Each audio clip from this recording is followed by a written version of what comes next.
নমস্কাৰ বন্ধু বান্ধৱীসকল, আপোনালোকক মোৰ চেনেললৈ স্বাগতম জনাইছোঁ। বন্ধু বান্ধৱীসকল, কাইলৈ গ্ৰহৰ পৰিৱৰ্তন ঘটিব।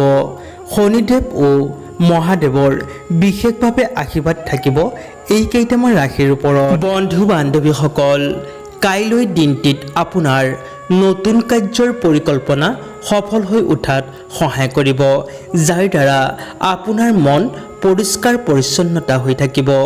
যি কামতে আপুনি হাত দিব সেই কামেই হৈ উঠিব। সেই সকলোতে আপুনি উন্নতি দেখিবলৈ পাব। সতি সন্তানৰ পৰা আপুনি সুখ প্ৰাপ্ত কৰিব পাৰিব। স্বাস্থ্যৰ উন্নতি ঘটিব। ৰোগ ব্যাধি আদি সকলোবোৰেই দূৰ হৈ যাব। মান সন্মান বৃদ্ধি পাব। অকস্মাত ধন লাভৰো যোগ আছে। বিদ্যাৰ্থীসকলৰ বাবে এই সময়ত থাকিব অনুকূল। এই সময়ত শনিদেৱ ও মহাদেৱৰ বিশেষভাৱে দয়া দৃষ্টি থাকিব আপোনাৰ ওপৰত, যাৰ দ্বাৰা এই সময়ত আপুনি মংগলজনক কাম কৰিব পাৰিব। এই সময়ত আপোনাৰ ভাগ্যই এক নতুন ৰূপ ল'ব পাৰে। এই ৰাশিৰ জীৱনত নতুন পৰিৱৰ্তন ঘটিব। ভাগ্যৰ পুণ্য সংযোগ পাব। কাইলৈ এই শাওনৰ শনিবাৰ দিনটিত গ্ৰহ নক্ষত্ৰৰ স্থিতি বনিছে। আপোনাৰ লাভৰ যোগ আছে। সকলো কামতে লাভৱান কৰিব পাৰিব।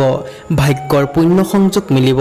আৰু আপুনি যদি কোনো নতুন কাম কৰিম বুলি ভাবি আছে তেন্তে কাইলৈ দিনটিত আপুনি কৰিব পাৰে।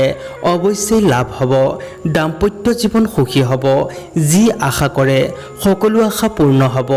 বিদ্যাৰ্থীসকলৰ বিদ্যাত বিশেষভাৱে মন বহিব। প্ৰেম প্ৰণয়ত উন্নতি আহিব। সেয়েহে এই সময়ছোৱাত সম্পূৰ্ণ ভক্তি সহকাৰে ভগৱানক প্ৰাৰ্থনা জনাব। দেখিব ভগৱানে আপোনাৰ প্ৰাৰ্থনাত সন্তুষ্ট হৈছে। গতিকে জানো আহক কাইলৈ দিনটিৰ ভাগ্যশালী ৰাশিকেইটানো কি? মেঘ ৰাশি, সিংহ ৰাশি, কৰ্কট ৰাশি, কন্যা ৰাশি, তুলা ৰাশি, মকৰ ৰাশি আৰু মীন ৰাশি।